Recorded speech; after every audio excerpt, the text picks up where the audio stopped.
नमस्कार मित्रांनो, आत्ता आपण बघणार आहे की 10 बाय 10च्या रूमसाठी किती विटा लागतात किंवा कोणत्याही प्रकारच्या साईजच्या रूमसाठी किती विटा लागतात हे कशाप्रकारे कॅल्क्युलेट करायचं.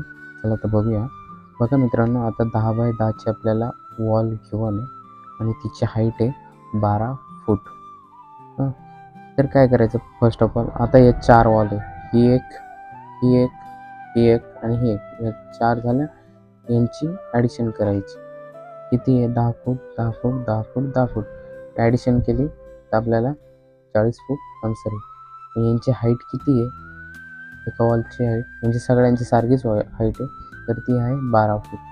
12 फूट घेतली, दोघांचं मल्टिप्लिकेशन केलं, एरिया ऑफ वॉल किती आहे तो आपल्याला भेटून जाईल. तो आहे 480 फूट क्यूब. ओके. आणि पण आता यात बघू शकता तुम्ही, इथं डोर आहे आणि विंडो, या दोघांचं माप आपण त्यातून मायनस करणार. तर डोर किती, डोरची साईज काय, 8 बाय 4 मल्टिप्लाय केला, आन्सर किती आला आपला 32 फूट क्यूब. आणि विंडो किती आहे, 4 बाय 4. ओके. तर ते दोघांचं मल्टिप्लिकेशन केलं तर 16 फूट क्यूब. मग काय करायचं, हे जे वॉलमधून काय करायचं, विंडोचं आणि डोरचं जे एरिया आहे तो मायनस करायचा.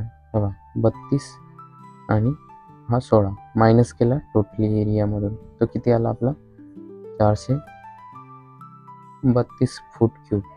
आता काय करायचं, तर बघा मित्रांनो, ही स्टँडर्ड आहे.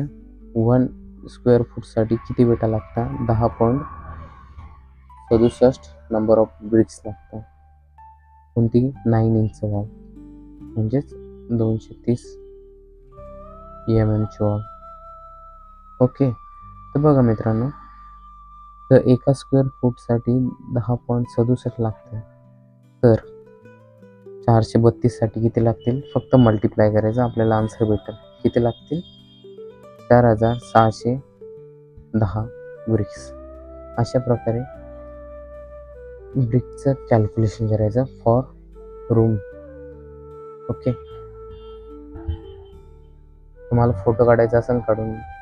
Thank you for watching video.